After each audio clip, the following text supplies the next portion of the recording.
네, 오늘은 소비자 신용잔액 살펴보도록 하겠습니다. 11월 소비자 신용잔액은 전월비 마이너스 0.15%로 집계가 됐습니다. 줄어든 것으로 집계가 됐고 직전 달 데이터도 변동분이 192억 달러에서 173억 달러로 하향 수정이 된 거에서 더 감소되는 흐름이 나왔습니다. 이에 11월 전체 소비자 신용잔액은 5조 1024억 달러로 기록이 됐고요. 특히나 중요한 부분은 신용카드 대출을 포함한 리볼빙 잔액에 대한 흐름인데 직전 달 대비 1%나 감소되는 것으로 나왔습니다. 변동분은 137억 달러가 줄어서 1조 3,593억 달러로 집계가 됐는데요.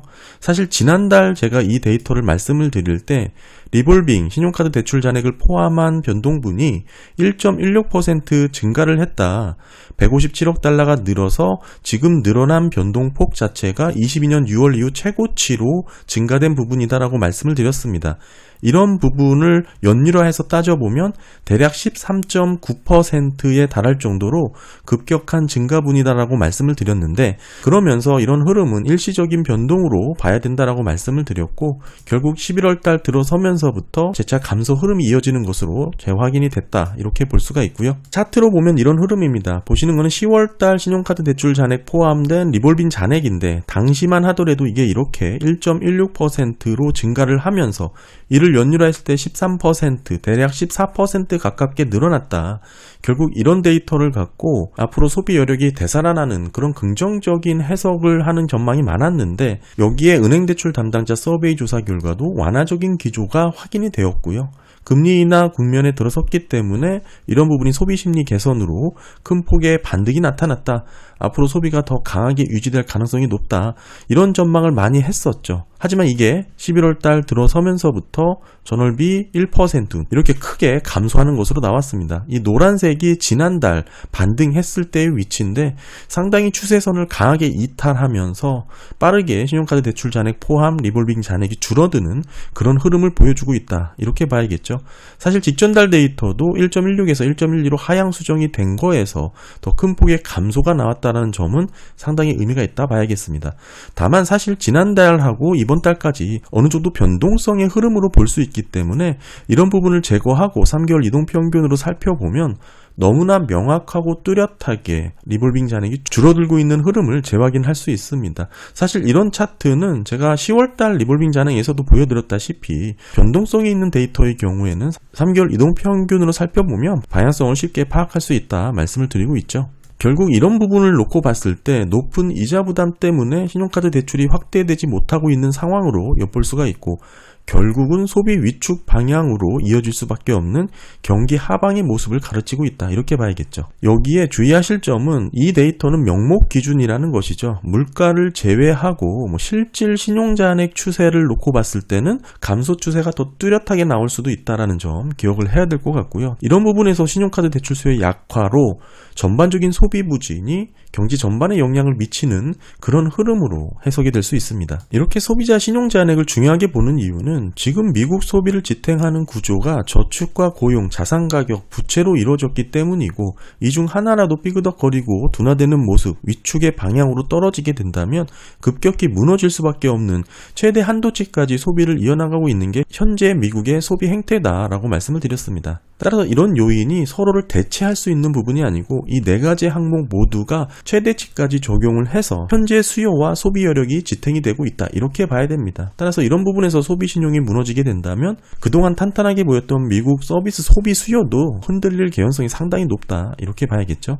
따라서 이런 부분에서 소비 지속 가능성을 따져볼 때 결국에는 소비자 신용잔액의 흐름이 신용 여력 확대 여부가 결정적인 역할을 할 수밖에 없다는 거 많이 말씀을 드렸고요. 특히나 이번 11월 소비자 신용잔액의 전체 흐름을 놓고 봤을 때 여전히 YY 변화율을 보시게 되면 계속 둔화의 흐름을 보여주고 있습니다. 방향성이 너무 명확하다 이거죠. 소비자 신용잔액의 변화의 흐름을 놓고 봤을 때 고금리, 기준금리가 높아져 있는 상황에서는 소비자 신용잔액이 줄어들 수밖에 없는 흐름이 나오고, 경기 저점 이후에 회복되는 국면에서는 소비자 신용 잔액이 증가 추세가 뚜렷하게 선행적으로 나타난다는 것을 확인할 수가 있습니다. 그런 의미에서 소비자 신용이 줄면 소비 둔화는 불가피하다, 이렇게 볼 수밖에 없고, 이 전체 소비자 신용 잔액의 MOM 추이 보시면 마이너스 0.15%죠. 지난달까지만 하더라도 정체 횡보의 모습으로 해석이 된다라고 말씀을 드렸지만, 이번 달 감소 영역으로 재차 떨어지면서 뚜렷한 감소 추세의 양상이 이어지고 있는 것으로 확인이 되고요. 전반적으로 소비자들의 구매력이 약화되고 있는 상황이다, 이렇게 볼 수가 있습니다. 특히나 이번 11월달 가처분 소득 대비 소비자 신용 잔액의 비율을 놓고 봤을 때 흐름 자체가 너무나 명확하게 방향성을 가르치고 있습니다. 지난 11월이죠. 정점을 기록한 이후에 지속 낮아지고 있는 추세를 보이고 있고, 최근 들여서 그 속도가 가파르게 감소하고 있는 모습이 확인되고 있고요. 가처분 소득 대비 소비자 신용 잔액의 추이 흐름이 이렇다라는 것은 실질 소비 여력의 한계치도 그렇게 얼마 남지 않았다, 이렇게 볼 수가 있습니다. 이러한 소비자 신용 리볼빙 잔액이죠. MOM 변동을 놓고 봤을 때 이 마이너스 영역으로 떨어졌던 상황은 상당히 이례적인 국면입니다. 고금리의 이자 부담을 느낀 가계가 지출을 줄이고 있다, 이렇게 해석을 할 수가 있기 때문에 당연히 대출 상환에 나서면서 전반적인 소비가 둔화 위축되는 방향으로 갈 수밖에 없다는 뜻이죠. 리볼빙 잔액 감소 흐름이 계속해서 이어진다면 경기 침체는 불가피한 상황으로 이어질 수밖에 없다, 이렇게 정리를 해야 되고, 그런 상황이 이어지는 배경에는 상업은행의 평균 신용카드 대출 금리가 역대 최고 수준에서 위치를 하고 있습니다. 24년 11월 기준 21.47%인데 과거 흐름 보시게 되면 전례 없을 정도로 높은 수준의 이자 부담을 보여주고 있습니다. 그럼에도 가계 전체의 부채 상환의 부담 정도는 코로나 이전 수준에 미치지 못했습니다. 24년 3분기 기준으로 11.29%에 그쳤는데, 이 부분은 가계의 신용카드 및 모기지를 포함한 전체 대출에 사용하는 금액이 가처분 소득 대비 몇 %인지를 보여주는 비율입니다. 지금 24년 3분기가 11.29%라는 것이죠. 2000년 IT 버블 직전에 11.58%였습니다. 유사한 수준에서 흐름이 이어지고 있다, 이렇게 볼 수가 있고, 특히나 이게 가계의 가처분 소득이라는 점을 놓고 봤을 때 11%와 12%, 심지어 15%와의 실질 금액 차이는 그렇게 크게 나타나는 정도가 아닙니다. 따라서 이 변동성이 차트를 보면 커 보이지만 큰 의미를 갖고 있는 그런 내용은 아닐 수 있다는 거 한번 기억을 하시면 좋을 것 같고, 결국에는 신용카드 부채 이자 부담 비율만 특정해서 살펴보는 게 필요하겠죠. 이런 부분에서 개인들의 신용카드 부채 이자 부담은 역대 최고 수준입니다. 신용카드 부채에서 이자율과 그중 가처분 소득으로 계산이 된 그런 흐름이고, 지금의 위치는 과거 흐름을 놓고 봤을 때 가계가 가처분 소득 중 얼마의 신용카드 이자 지불에 사용했는지를 따져보는 비율이기 때문에 좀 더 정확하게 지금 소비자 신용의 흐름을 파악할 수 있다, 이렇게 볼 수가 있겠죠. 전체 상업은행 평균 신용카드 대출 연체율은 3.23%, 아직 3분기 자료고요. 그러나 중소형 은행의 연체율은 7.48%로 역대 최고 수준에 위치를 하고 있습니다. 네, 오늘 소비자 신용 잔액 살펴봤습니다. 지난달까지만 하더라도 신용카드 대출 포함 리볼빙 잔액이 반등을 하면서 전반적인 소비 수요가 재차 살아나는 거 아니냐, 이런 얘기도 있었지만 11월 들어서면서부터 직전달 데이터도 하향 수정이 되었고 큰 폭의 감소가 나오면서 뚜렷한 둔화와 감소 추세가 재차 이어지는 것으로 확인이 되었습니다.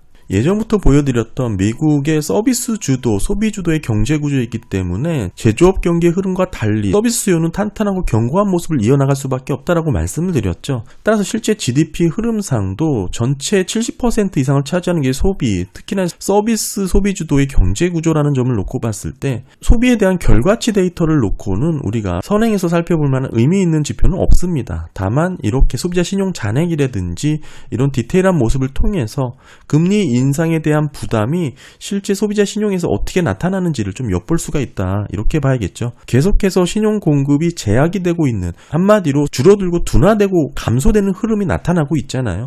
이런 흐름이라면 소비 확대가 어려울 수밖에 없는 환경이다, 이렇게 봐야 되고, 신용카드 지출이 오늘도 확인해봤지만 급격하게 감소되는 모습이 재확인되었습니다. 이런 흐름의 모습이라면 미국 소비가 제약될 수밖에 없다는 거 다시 한번 말씀을 드립니다. 따라서 결론적으로 말씀을 드리면 꾸준한 소비 지출이 이루어지고 있다는 점은 일시적으로 경기 침체의 가능성, 그 시기를 지연할 수는 있겠지만 장기적인 경기의 방향성에 있어서는 이런 소비가 과연 꾸준히 이루어질 수 있을까? 즉 소비의 지속 가능성 측면에서 이번 소비자 신용잔액을 살펴본 의미가 있다, 이렇게 봐야 되고요. 그런 흐름에서 11월 소비자 신용잔액 전체 흐름도 감소가 되었고, 특히나 리볼빙 신용카드 대출 잔액 포함된 부분도 지난달에 반짝 반등은 일적인 변동으로 해석될 만한 그런 큰 폭의 감소분이 나왔다, 이렇게 확인이 되었습니다.